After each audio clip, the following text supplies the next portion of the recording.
হে জগতবাসী, আজ আমি শামীম আলী চিশতি আপনাদের সামনে একটি আলোচনা নিয়ে আসলাম। ভংসং করা মানে সংসারী করা, ইহকালের মরা আমি পরকালের ধরা। আচ্ছা, এই বিষয়টা কি? একটা কথা বলা হয়েছে যে সংসার মানে সংসারে থেকে নিজেকে সার করতে হবে। তো এখন যদি নিজেকে সার করতে না পারি তাহলে আমার এই মানব জীবনটাই বেকার হয়ে যাবে। এখন সংসারে থাকে নিজেকে সার করতে হবে যে বিষয়টা, সেটা কি? যেমন এই পৃথিবীতে অনেক পাগল ফকির আছে, তারা কিন্তু সংসার ছেড়ে, বাড়িঘর ছেড়ে, দুনিয়ার লোভ লালসা ছেড়ে দিয়ে তারা জঙ্গলায় চলে গেছে। তারা নীরবে এক জায়গায় বসে আছে, খাবার পাইলে খাবে, না হইলে সে তার ভাবেই থাকবে। আল্লাহ খাওয়ালে খাবে, না হলে নাই।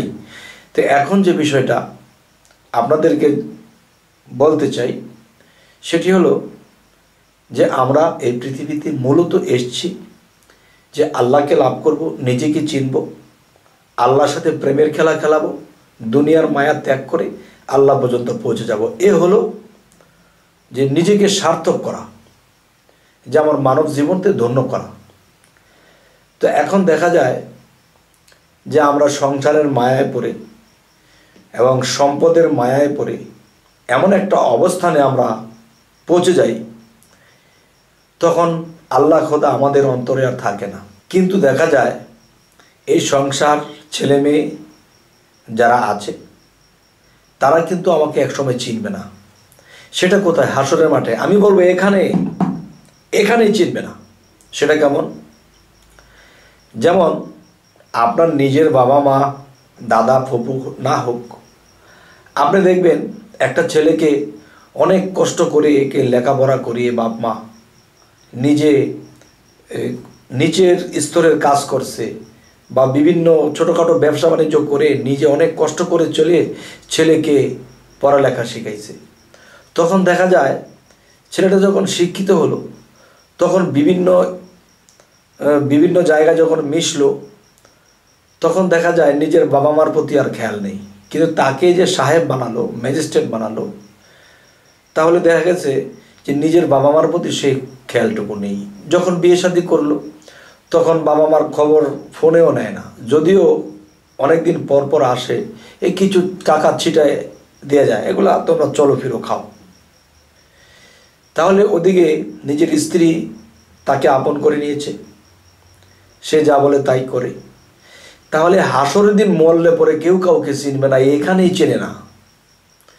তাহলে আপনারা অনেক সময় আমাকে এমন কিছু কমেন্ট করেছেন যে আমার কথাগুলো ঠিক নয়, কিন্তু আমার কথাগুলো প্রমাণ করেন যে এই পৃথিবীতে আপনি যার উপকার করেছেন সে আপনাকে অবশ্যই লাথি মেরেছে বা আপনাকে কেউ অপদস্থ করেছে। আচ্ছা, যাই হোক, যে এই জন্য আমি প্রথমে কথাটা বললাম যে ভংসং করা মানি সংসারী করা, ইহকালের মরা আমি পরকালের ধরা। আজকে ছেলে মেয়ে সম্পদের মায়ায় যখন আমরা ডুবে আছি, এখানে তো চিনছে না যে সে আমাকে হাসরে কিভাবে চিনবে। হাদিস শরীফ কিন্তু স্পষ্ট কিছু কথা বলে গেছে যে হাসরের দিন কেউ কাউকে চিনবে না। তবে তরিকতের, আত্মজগতের কিংবা মারেফতের লোক হিসেবে আমরা হাসরের মাঠে আছি। আর শরীয়তের একদল লোক তারা মৃত্যুর পরে হাসরের দিন উঠবে, কিন্তু মৃত্যুর পরে উঠবে একদল এখানে বুঝতেছে, আরেক দল যে আমরা বর্তমানে আছি। আচ্ছা, যাই হোক, এই কথাটি একজন মহাসাধক তিনিও বলেছেন যে পাপ পুণ্যের বিচারে এভাবে সংসারে আসা যাওয়া করে জীবগণ, কেহ ঊর্ধ্বে চলে, কেহ পরে তলে, নিজ নিজ কর্মফলে করিছে বর্মণ। কেহ সিংহাসনে, কেহ বা কাননে, কত রোগী সুখী নাহি নিরূপণ। সকলে মিলাইয়া একদিন বিচার করিবে একজন, সে কি হতে পারে? ভবেরই বাজারে বেদ বাইবেল কোরআনে বিভিন্ন জ্ঞানে একে অন্যে করিতেছে হিংসা প্রদর্শন। কিয়ামত যার তার, মৃত্যু অনিবার, হাসরের বিচারে জালাল বর্তমান। হে জগতবাসী, আপনারা এই কথাটা সস্তায় নেবেন না, একটু গভীর জ্ঞানে নেবেন। যাই হোক, আরও একটি কথা আমি বাচ্চাদের মতো বলবো। সে কথাটি কেমন? যে একটা নারী পুরুষের যখন বিবাহ শাদী হয় তখন কিন্তু কাজী সাহেব তাদেরকে বলতে বলে, এই কথাটা না বলা পর্যন্ত তাদের বিবাহ হবে না। কি বলতেছে? মা বলো কবুল কবুল।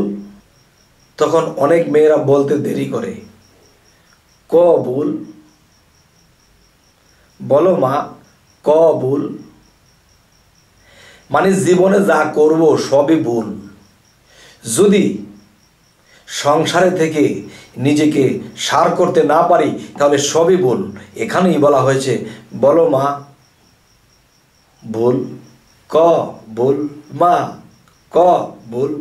তাহলে যদি সঠিকভাবে যদি আমরা চলতে না পারি তাহলে এই ভুলের খাতায় নাম দিয়েছি সেই বিবাহের দিন। আর যদি আমরা সত্য সঠিক হয়ে দুনিয়ার লোভ লালসা ছেড়ে খুব কষ্টে থেকেও আল্লাহর পথকে আঁকড়ে ধরে রেখেছি, তখন আমার এই সংসারে থাকা সেই ক ভুলের মধ্যে পড়বে না, তখন সেই ভুল থাকবে না, তখন একটা কুল হয়ে যাবে আমাদের। সেই ভুলটাই একদিন কুলে দাঁড়াবে। তবে আজকের আলোচনা জানি না কার কেমন লাগলো, তবে একটা কথা আমি আপনাদেরকে বলে আমি রাখব। সেই কথাটি হলো যে এই পৃথিবীতে কোনো মানুষের উপরে আপনারা ভরসা করবেন না। যে নিজের কাজ নিজে করব, নিজের উন্নতি নিজে করব, অন্যের আশা করব না। অন্যের আশা যদি কেউ করে নিজের বাসাটা একদিন ভেঙে যায়। কেমন? যে ছেলের উপরে আশা, মেয়ের উপরে আশা, আত্মীয় স্বজনের আশা, এই পৃথিবীতে তার হয়ে যায় একদিন খারাপ দশা। আর আমি যে এই কথাটা বলেছি অবশ্যই প্রমাণ করবেন। হে জগতবাসী, আমাদের এই চ্যানেলের আলোচনা যদি আপনাদের ভালো লাগে তো অবশ্যই সাবস্ক্রাইব করুন। পরবর্তীতে আমাদের নতুন নতুন ভিডিওগুলো আপনাদের কাছে পৌঁছে যাবে। তো আজ এই বলেই রাখবো। সকলেই ভালো থাকবেন। আল্লাহ হাফিজ।